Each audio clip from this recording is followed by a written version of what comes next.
Yeah, we had some series of bad news. One from the north. I think it was Jos or something where a building collapsed. And what even made this sad for me was that there was a family, three kids died. Then they told the mom died. They told the husband died. So they told the man like all your family is dead. So which brought me back to your tweet you made 2022. Wow.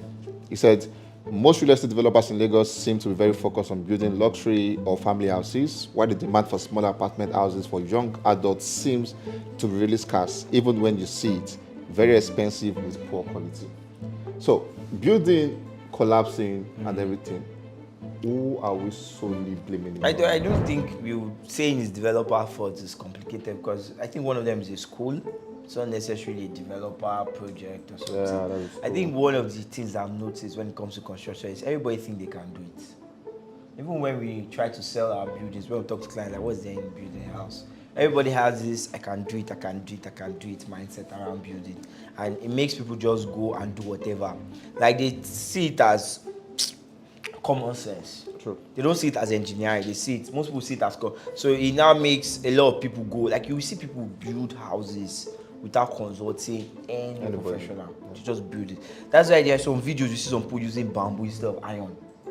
Do you even understand why the iron is there? Do you understand what load is? Do you understand center load? Do you know what dead load and active load is? Like the technical part of building. It's not just pouring cement and granite. So it's not really a developer thing. It's more of a general notion, especially among Nigerians, that everybody can build. If you talk to most people, even people watching the video, many of them are built too.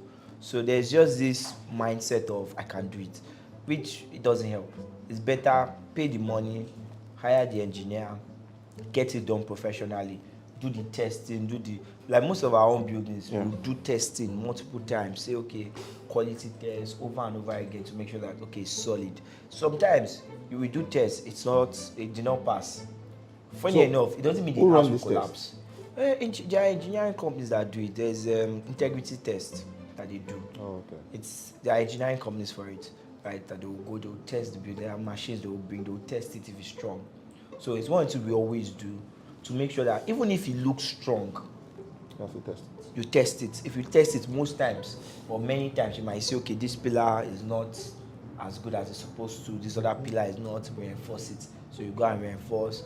But people don't really go through all those protocols because they feel like I can do it. And it's tragic that people have to die when things like this happen. Now, how about that person want to get an apartment? You want to just rent. Yeah. And the building is faulty. The building has tendency to get down or something. How would you know? It's hard to know. It's hard. There are some buildings that they have minor tremble. Some buildings are obviously, when you look at them, you know that. Okay. You know, okay, this one. But the thing is, even people when they want to rent, there's this conversation around trying to be cheap around rental.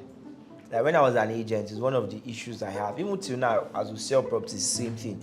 When people want to buy, they only first consider price. Yeah, true. Before any other thing. So if you put your price at 1 million, and another person put his price at 500,000, most times they won't even consider the 1 million guy. They will consider the 500. And the problem with structural integrity is most times you don't see it.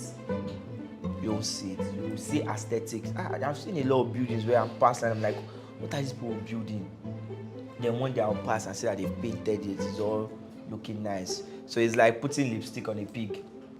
So for tenants, you have to be much more careful with how you rent. Consider the price. Consider who built it. Who built this house? Check if the person has track record, all those things. But it's a lot of work. I don't think it's a realistic expectation to join us. Asking people to do all that. Most times, just want to, who will allow me stay? People died. Government should have responsibility. Yeah. So in cases like this, do you think it is the government call? Somebody actually died. Once your house collapsed in Lagos, Nigerian government do. Regardless of who built it. They will seize the property. In fact, your while government, it's going to be very long, very, very long. So government is automatically involved. But what I don't know is how can government stop it? Who is to blame? Can we blame government? The whole thing is kind of technical because if governments now start doing a lot, it's going to affect everybody again. like in development over the past 5 years, 6 years I'm developing, more they've changed rules over and over and over and over again, and it makes it harder for us to build, which also makes the price go up again. But at the end of the day,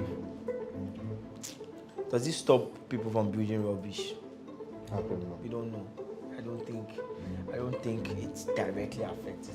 Though government can do better, but at the end of the day, I think Nigerians, we the people, have the most power in our hand. If more people can just close your eyes and actually engage engineers and build, you have a better chance. But government can help.